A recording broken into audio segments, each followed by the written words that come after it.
We're going to start in 2 minutes. We're just going to wait for others to come in and then we'll get started.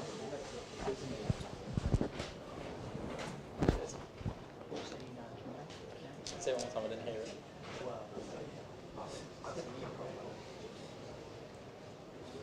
Would it look bad if you had like beers on the table? Yeah. Although Chris made the point Adam, Chris Dewey. Chris made the point that actually you're not really looking for lots of jobs, you're looking for just careers and some high value jobs. I mean, we want 50, 100 grand a year jobs, not 1,000 minimum wage jobs. Like, that's what economic growth and productivity practice.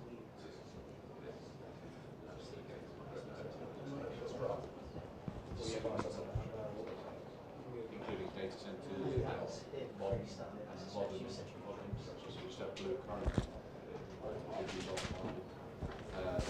last mile being and that we're now helping this.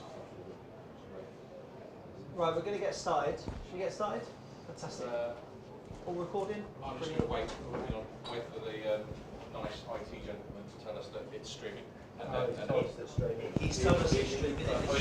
Yes. Fantastic. Well, in that case, welcome everyone. It's a very sunny day today, so maybe you've got some respite at least hiding from the sun. My name's Jack Shaw. I'm a chair of the Labour Housing Group. We exist to work closely with government on all things housing and infrastructure. Today we've got Chris Curtis, MP, the Member of Parliament for Milton Keynes North, and the co-chair of the Labour Growth Group. We've got an in conversation, so Chris knows that he's got a couple of questions coming his way, and then we're going to go to a Q&A at some point as well. Don't be shy if you're all the way at the back. Feel free to kind of come in closer if you wish.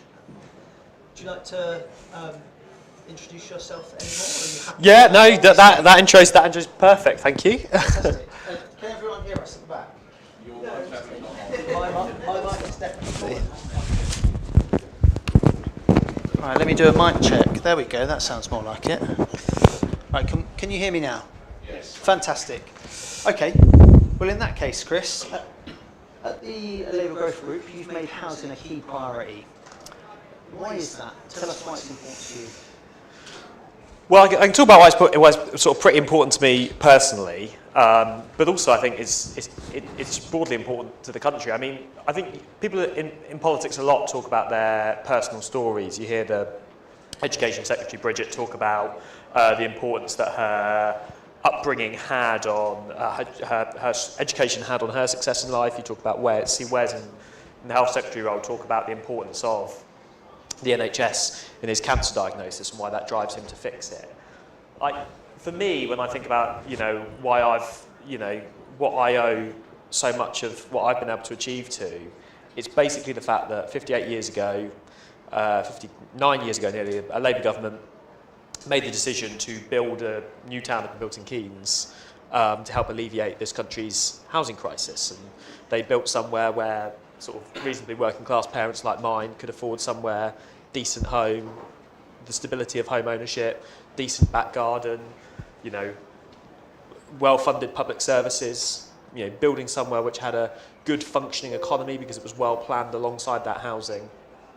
And that gave me the best start in life, me and my brother, and allowed us to, go on to have good, productive lives. And I think it's about ensuring that we can provide that to the next generation as well. And just like what we faced back in the 1960s, we now have a housing crisis in this country where that dream of home ownership that was offered to my parents is being stolen away from the next generation. And we need to do whatever we can to ensure that we get not just the 1.5 million homes built this Parliament, but the many millions of homes that we know are going to have to be built over the coming decades, so that generation can get on the housing ladder, and we can provide that stability to future generations as well. And I'm determined to do what I can to support that. One of the things that you're doing is convening what I think you described before the panel started as the largest backbench group of MPs in Parliament. Can you just tell us a little bit more about the purpose of the Labour Growth Group? So we run the Labour Growth Group, and this is the thing, it's not just about the building of homes. This country has made it too difficult to build almost anything in recent decades. So we failed to build the homes that this country needs. That is going to be required to, when Russian tanks rolled into Europe, we were completely reliant on foreign oil and gas, which is one of the reasons rise so much. Ukraine was building more onshore wind turbines than the UK. We haven't built a nuclear power station in years. Despite the impacts of climate change, we've failed to build reservoirs in decades, and now there's real severe water shortages in large parts of this country, and the home of his Kingdom Brunel can't build a railway line anymore because of whinging NIMBYs in the south, and because of a bat tunnel we can't build a railway line that runs from London to the north. So we do need to make it easier to build homes and infrastructure right across this country, and that's one of the central diagnoses of the Labour Growth Group. Over the last 2 decades, the economy has basically flatlined, and because of that, there's thousands of pounds missing from people's pay packets, billions of pounds missing from the Exchequer. One of the central reasons for that is we've made it too difficult to build, and we want to push this government to go further, support them, but push them to go further on breaking through the barriers to get Britain building again, to get Britain growing again, because we don't think we can have another 2 lost decades like we've had over the last 2.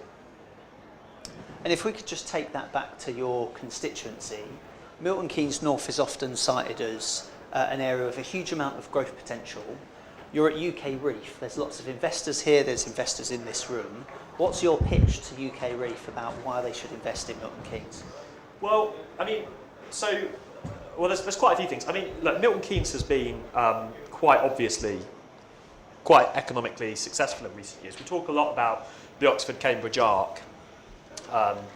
It shouldn't be called that. It's the Oxford-Milton Keynes-Cambridge arc. It should be called that because Milton Keynes is the biggest economy in that arc. I think it's roughly the same size as Oxford and Cambridge combined. We've got productivity numbers 128% of the national average. We're home to the fastest Formula One team on the planet. We've got Santander, one of the biggest high street banks based there.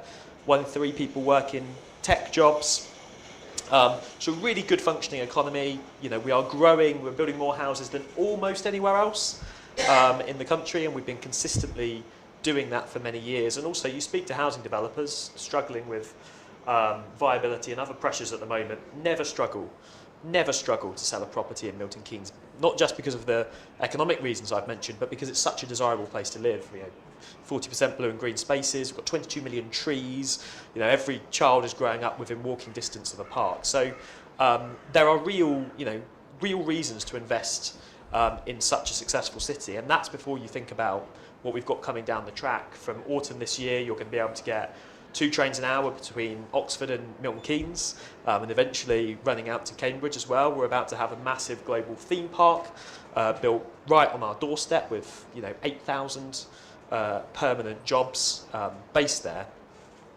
But I think probably, it's kind of all of the stuff on paper. Actually, if you speak to anyone who's worked on many of these projects in Milton Keynes in the past, what they'll tell you is that unlike if you're trying to look at investment opportunities in other areas, what you get in Milton Keynes is institutions, a local council, and now MPs as well, who, rather than trying to find reasons to say no, will try and often look for quite innovative ways to find reasons to say yes and actually support that growth and support that expansion.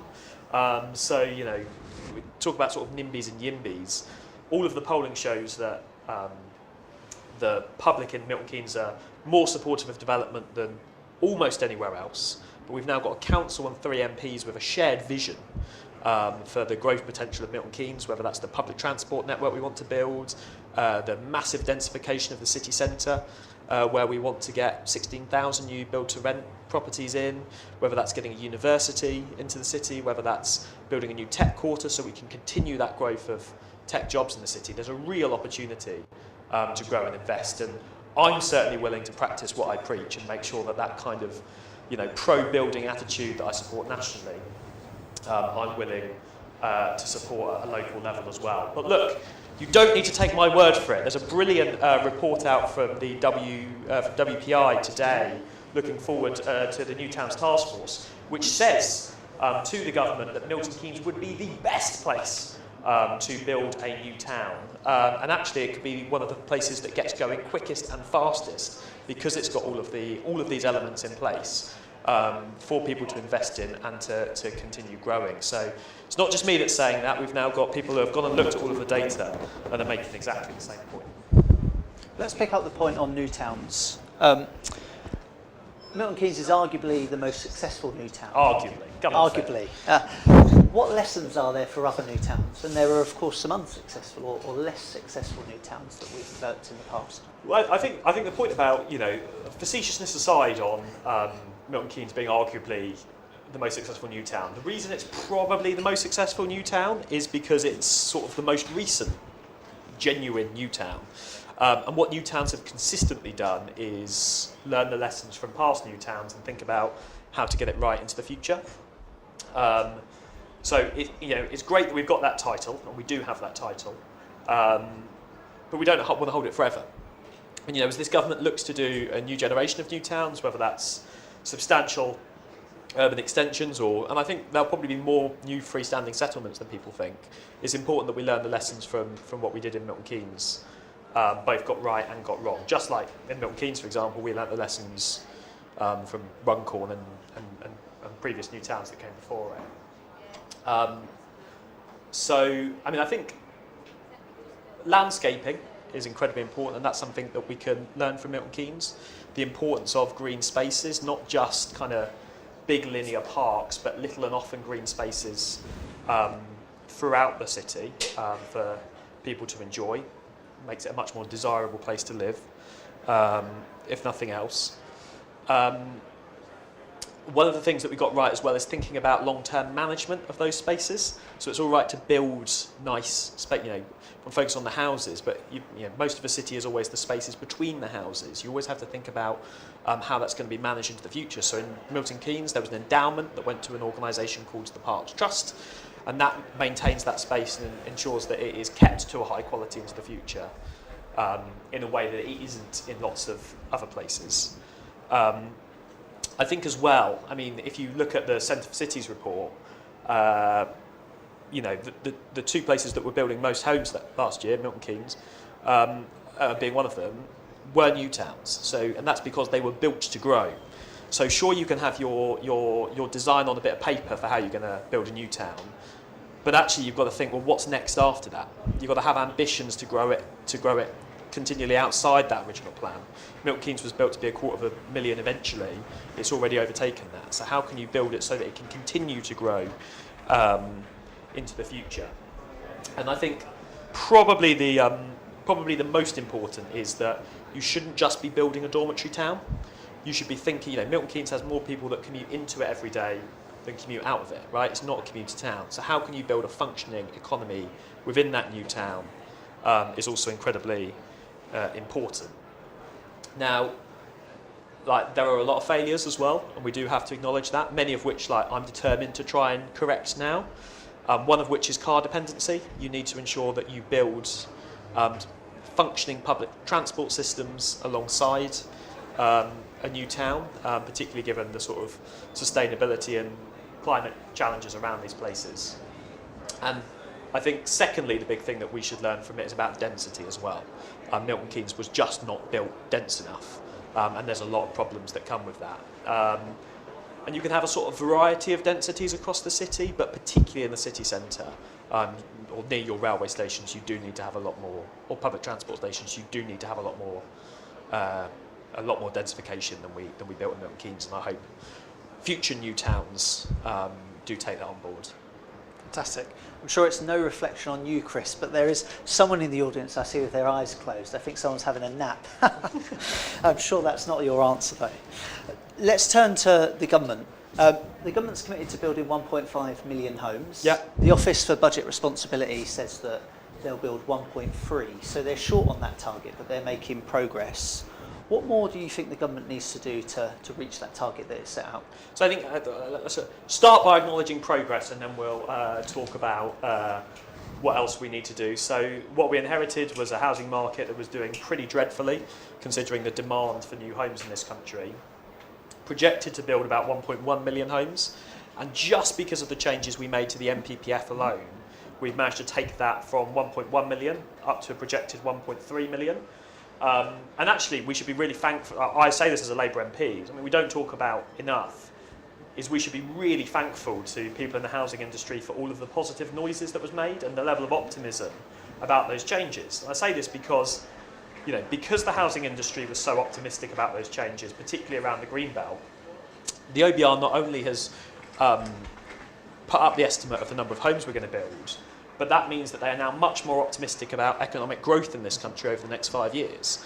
When we talk about fiscal rules and hard decisions we've had to make in Parliament, that's an extra few £billion that we now don't have to find in spending cuts just because of those changes that we've made to the NPPF. Now there's other changes that we've already got coming down the road which can hopefully get that number up further. So we've got the Planning and Infrastructure Bill currently going through Parliament. So that'll hopefully push those numbers up a little bit further with making things easier, sorting some problems like nutrient neutrality, for example, which we know has been holding up projects, making biodiversity net gain issues slightly less of a problem. We also know that NDMPs, there's potential for some benefit there, particularly around sort of brownfield sites. But I think there's some it's just like peeling back layers of an onion. We can keep peeling them back, but we know that there's still barriers to building in this country. And I think 3 in particular that we're going to have to start thinking about more over the next few years. The first is skills. We know that we do have a shortage, firstly, of planners. This country doesn't need 300 more planners, we need 3,000 more planners, and how are we going to get them into place in our local councils? And that's before you start to think about the extra builders and construction workers that we need. A big part of that is going to have to be thinking about productivity gains within the industry, and I say this in a brilliant building built using modern methods of construction. How can we support an industry that has struggled so much? That should be made easier by a lot more certainty and pipeline, but potentially how can we use the new towns that we're building to ensure that there's that certainty so people can have the confidence in investing in for example, MMC. The second thing that we're going to have to think about is particularly on the sort of demand side. I know there's lots of people in the industry that make a case about bringing back a Help to Buy scheme, and I see the case for that. But particularly at the moment, we know that housing associations are really struggling, and therefore struggling to meet their S106 contributions, and therefore house builders are struggling to get rid of those sites. So what can we do in order to help and support housing associations, particularly in the upcoming spending review? And then the final one, and this really is a job for us politicians, is we are now going to have to acknowledge that the BSR, the Building Safety Regulator, is not working. And what can we do? And it is holding up construction, particularly in London, of any high-rise buildings, and that is having severe consequences on the industry. So what can we do to sort of ensure that the BSR, the Building Safety Regulator, is working as it was intended to do, and not killing off an industry which has already struggled so much in recent years? And in some of your response, you mentioned the public sector. So far, the government has looked at planning officers. You mentioned 300 planning officers that the government announced in the last budget. They've talked about local plans, making them, giving them more weight. They've also talked about local housing targets, or re-establishing local housing targets. Do you think that's the right approach for the public sector, and is that going to help you build the homes, or does the government need to do more to help the public sector deliver? Well, I think the government needs to do more to help the public sector deliver. There's some people that obviously, basically just want to bin off the TCPA and, move towards a full zoning system. I do think that actually, there is a lot to be said for that sort of local, that proper, decent local plan-led approach. We need to get more planners into the system, certainly. But I think there is a determination to make it work. But look, we know that left to its own devices, many local areas in this country will stand in the way of building new homes. We've seen that happen time and time again. So there does have to be a stick from central government to ensure they are building new homes. Else it's just not going to happen. But of course, we aren't just doing that. Alongside that, you know, the New Towns Task Force is going to report back in a couple of weeks' time. And that's really important to alleviate our housing crisis, not just because of the homes it's going to be building now, but also because those new towns can then hopefully continue to grow into the future. Final question from me before we go to questions here. Let's talk about devolution. Milton Keynes doesn't have a mayor or a combined authority yet. We have seen some examples, and let's talk about the Mayor of London's Greenbelt Review, for example, where mayors have been increasingly pro-development. Do you think more mayors across England is going to be a positive sign for house building and growth in this country? Yeah, no, I'm incredibly optimistic about the devolution agenda, and if anybody isn't, they should spend 15 minutes in Westminster because you realise how dysfunctional the place often is at being able to make good, effective decisions, and that is as strong an argument as any, as moving as much power as we possibly can out of the chaos of Westminster and Whitehall and towards these new institutions that can really think about place-led development and investment in their local areas. I am determined in our area to ensure that we get a mayor across Milton Keynes, Bedford, Luton and Central Bedfordshire as soon as is reasonably possible, and we are keeping up the pressure on MHCLG in order to achieve that. And we've got a wide range of pretty significant infrastructure projects happening across the area, from potential new towns, Milton Keynes and Thamesford, to Universal Studios, big expansion at Luton Airport, all of which I think would be supported by that. But look, the proof is in the pudding.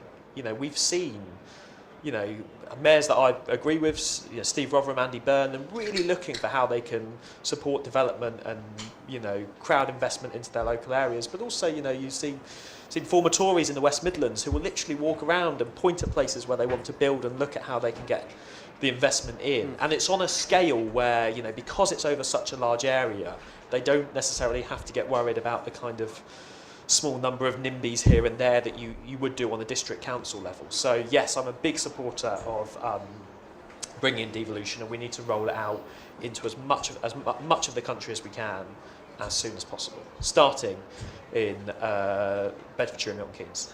Fantastic. Well, on that note, let's go to questions, shall we? Can you raise your hand if you've got a question? Keep it brief if you can, and please introduce yourself. So yourself and you next. Henry Lambrecht from the Communications Partnership, and yes, we are communicating with the people of Milton Keynes, and they're communicating back with us. My questions, I've got two little questions for you, and also because you answered most of the other ones, which is great.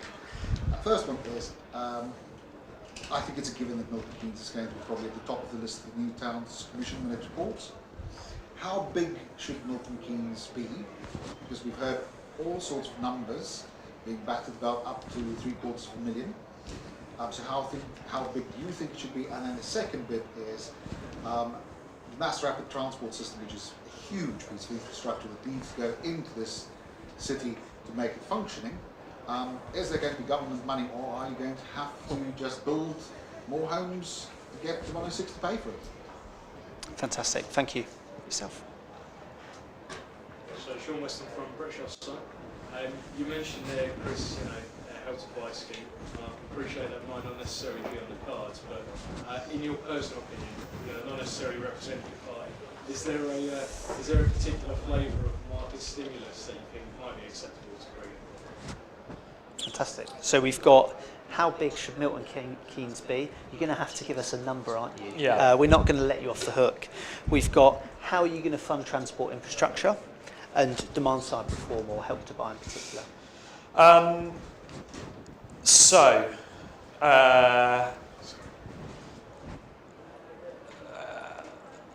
big should Milton Keynes be? I sort of I give you an easy number with a number, right? Like, we want to get it to 500,000, by 2050, and I actually think we can bring that number down. We've got a housing target of about 1,700, which is actually lower than we've been building in recent years. And I think that we should have an ambition to see if, with the right support from government, we can actually be building at twice that rate, at least. And that will get you to that 500,000 number as quickly as possible. But I mean, the way I approach this question is almost slightly different, and this comes onto your second question about an MRT, which is, the growth of Milton Keynes will continually have constraints on it unless we keep moving those constraints out the way, you know. And it's the same in every city across the country. It's why we should be building, you know, new freestanding settlements rather than necessarily constantly trying to, you know, overgrow places that don't have the capacity to grow at that pace. But in Milton Keynes in particular, you know, we are completely car dependent. That is not sustainable up to a city of 500,000. We are going to have a public transport network. So it's about making the government appreciate the fact that, you know, if you want this place that's growing quicker than almost any other to accelerate that growth, you are going to have to support that. And yes, we can look at a variety of ways to get that money in, but ultimately it's going to have to involve some government support to get that transport infrastructure into place. I mean, if you just look at the bang for the buck on that, housing numbers wise, is better than you'd get in most transport projects almost anywhere else in the country. I should say as well, you look at what's happened in Coventry, where they've managed to build a tram for 15 million per kilometre, I think. There's a real I'm increasingly optimistic that, you know, with the right kind of ambition, we should be able to bring these costs down from the horrendous costs that we've seen in projects in the past.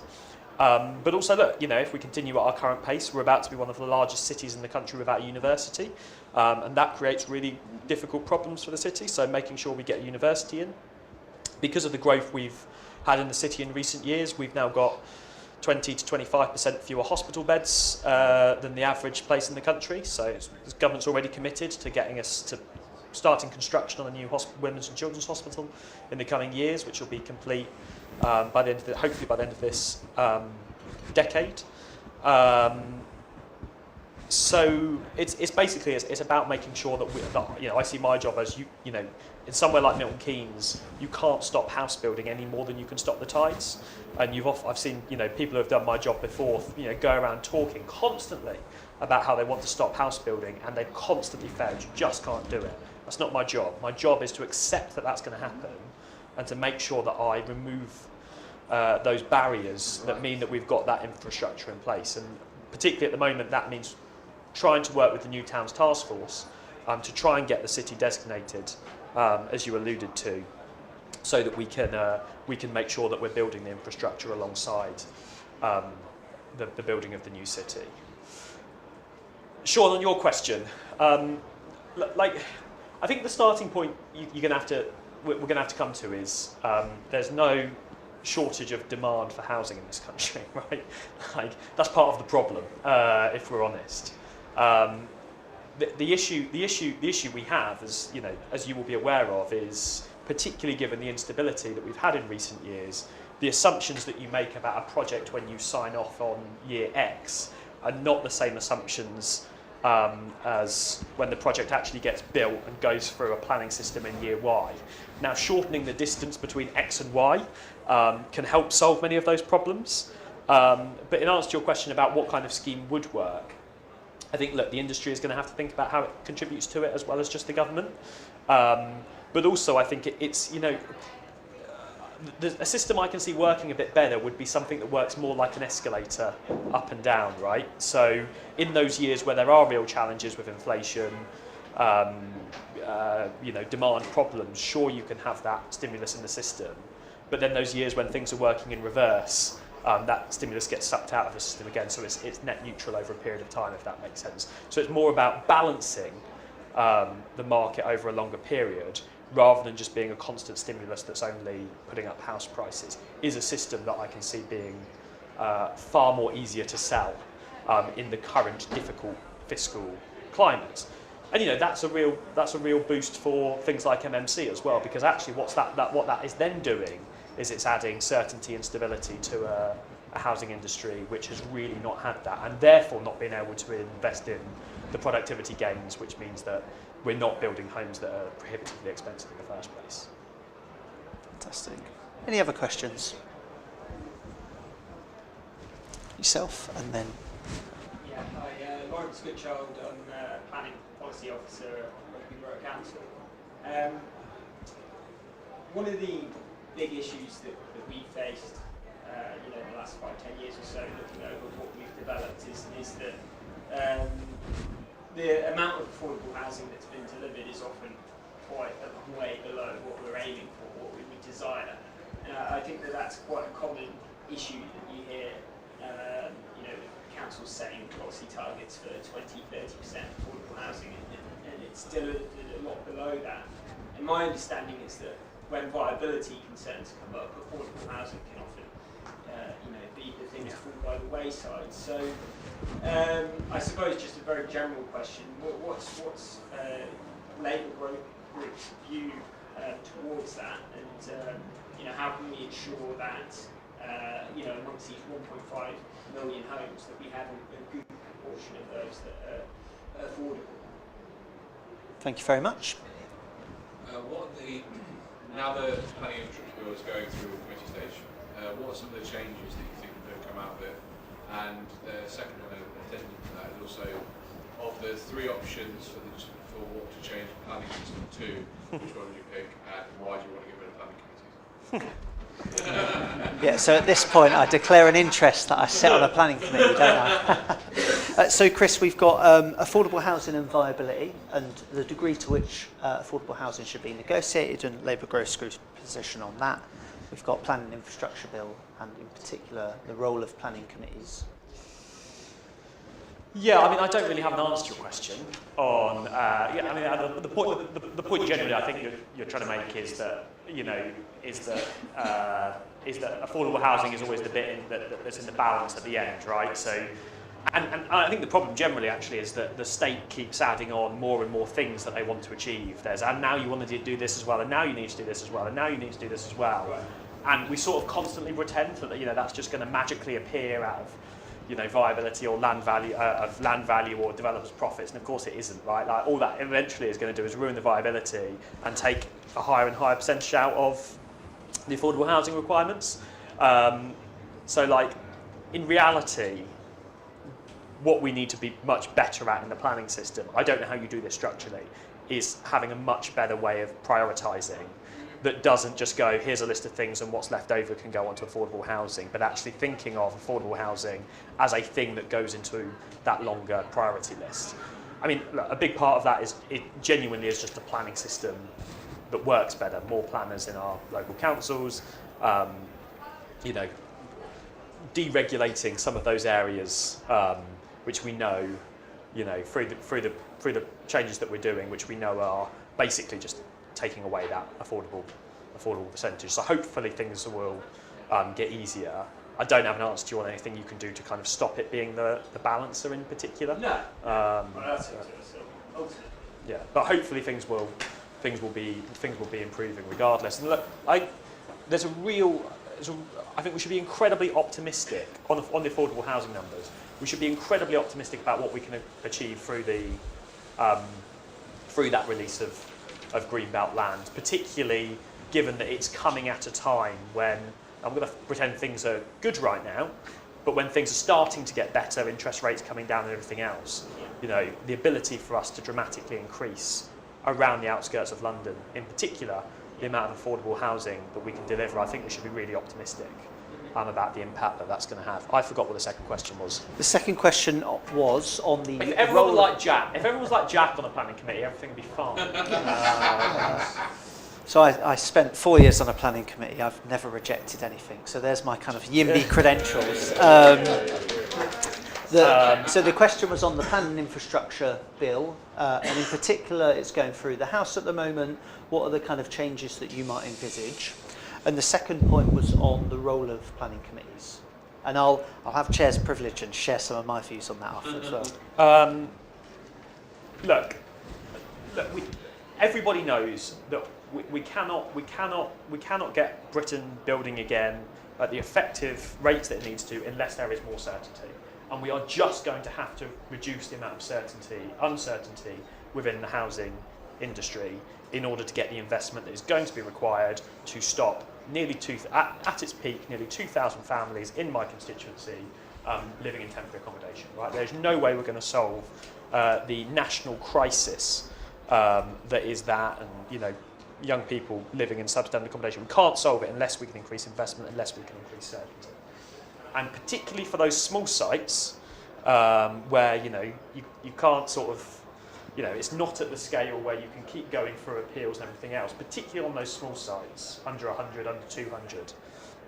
It just can't be done with the level of uncertainty that comes with going through a planning committee. And, we've got brilliant Labour councils and brilliant Labour councillors across the country who are determined to get things done.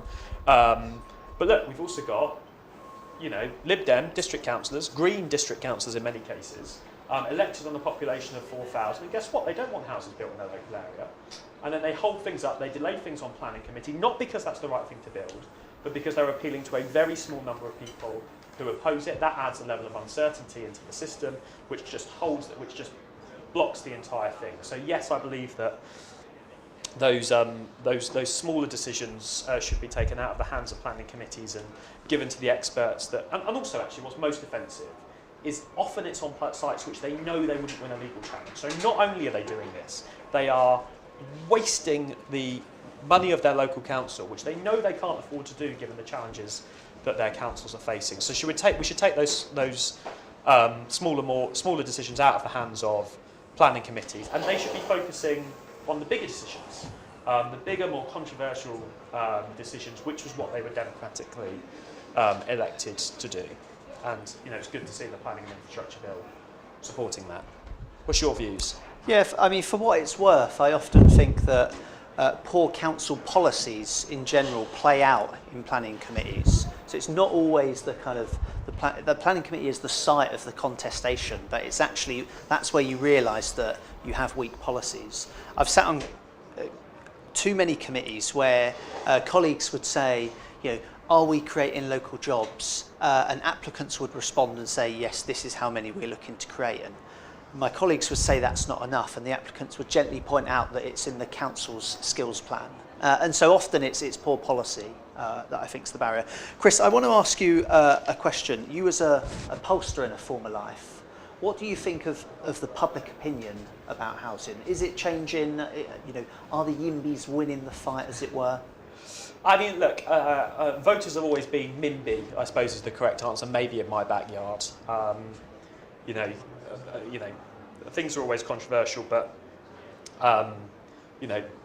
people are usually fine if a project, comes with the infrastructure, the GP surgeries, the green spaces that they want and expect. And I think the other side of this as well is, I think probably quite a good comparison is ULEZ and the Uxbridge by-election, which happened a little while out from the last general election, right? Sometimes policies go through an unpopular period and are politically difficult, right? But if you look at all of the polling now, over 60% support for ULEZ, because change sometimes is disruptive, but it's necessary, and in the long term, people are overwhelmingly happy with what has been achieved. And sometimes I think us politicians just need to be a bit braver at going, yeah, this might be a bit disruptive and difficult, but firstly, the consequences of not doing it are so much greater. And secondly, once we've pushed through it, most people are happy. If you've got a determination and a vision with what comes out the other end, that doesn't mean we shouldn't, sell it. That doesn't mean we shouldn't talk about the benefits of housing much more. But the consequences of not building new homes are going to be so much greater in recent years. And the other thing to bear in mind as well, and this isn't just about homes, but about all of the infrastructure we need to build across this country, is as a former pollster, if you look at the political science, the biggest variable that determines whether somebody's going to get, whether incumbent government's going to get re-elected throughout all of the elections that have happened since 1945 is, are people feeling better off financially? Have people's real wages gone up between that election and the previous election? If they have by enough, they usually win. If they haven't, or they've only gone up a little bit, they usually lose. So actually, these arguments about sort of building, sure, people might sort of be a bit opposed to it on paper, but they'll be certainly far more frustrated if this government fails to deliver economic growth. And if, as I started with, my main diagnosis of the reason we've really struggled with economic growth is that we've made it more difficult to build things, and there is no way that we are going to win re-election in 5 years' time unless we get Britain building again. We've got about 8 more minutes of Chris's time, so there's still time for questions. So anyone else have any questions? Is that half a hand? That's yes. Go ahead. I did 10 years on planning. Whereabouts? West Oxfordshire, Whitby. So I'm deputy leader in West Oxfordshire, and we really want to build homes, but we don't want to be a dormitory for neighbouring areas, whether that's Oxford, Milton Keynes, Swindon, wherever else. The industrial strategy that's coming this summer, will that provide us the tools we need to build into our local plans, and therefore into our strategic regional plans, realistic jobs right across the country? Thank you very much. Any other questions? Chris, what are your views Would on you, industrial strategy? you're more on the, you know more about the industrial strategy than me. So I'm just the chair, Chris. yeah, so, go on. You give it a start, and I'll follow up on the points you miss. Okay. In a former life, I worked on implementing industrial strategies, so I'm not an expert in the sectors. I think one of the challenges with the white paper is that there is an expectation that it will do lots of the kind of knitting together of all of the other white papers that this government has published or is in the process of developing, or the legislation. So you've got the English Devolution Bill, which has got some provision around house building. Mayors, for example, will be developing regional development strategies over time. Of course, London already has the London Plan. You've got the Get Britain Working white paper and the Immigration white paper, which aren't explicitly about housing, but are very much about creating the right institutional ecosystem to facilitate both jobs and homes. And then you've got this industrial strategy, which is, we've already seen the Green Paper, of course, is much more focused on jobs. And I think there is an expectation that all of the gaps or all of the things that the government hasn't done so far will somehow feed into the industrial strategy.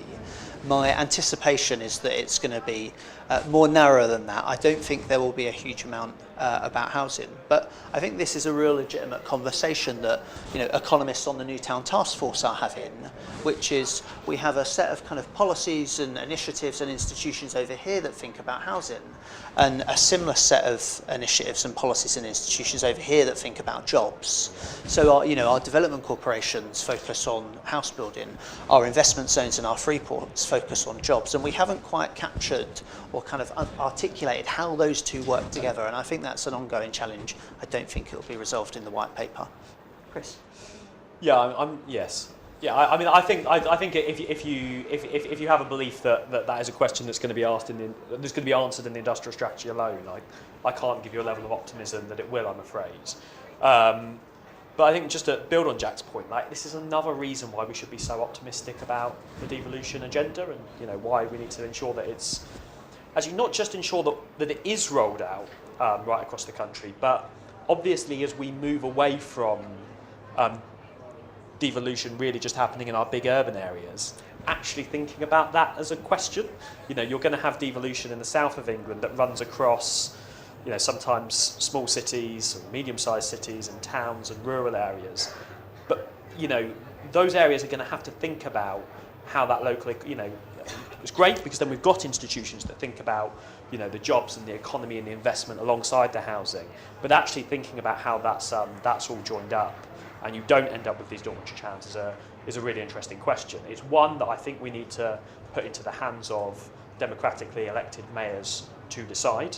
But I accept the point. We should be optimistic about the new towns. They've done it in the past. I hope they can do it again in the future. But thinking about how we can use that devolution agenda to solve the question that you've rightly identified, I think is quite an interesting one. Any more questions? In that case, we'll bring this to a close. Chris, thank you very much for your time.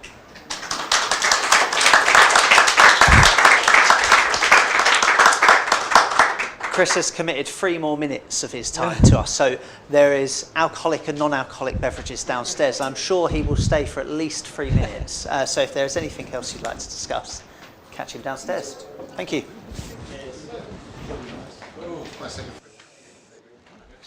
Cheers.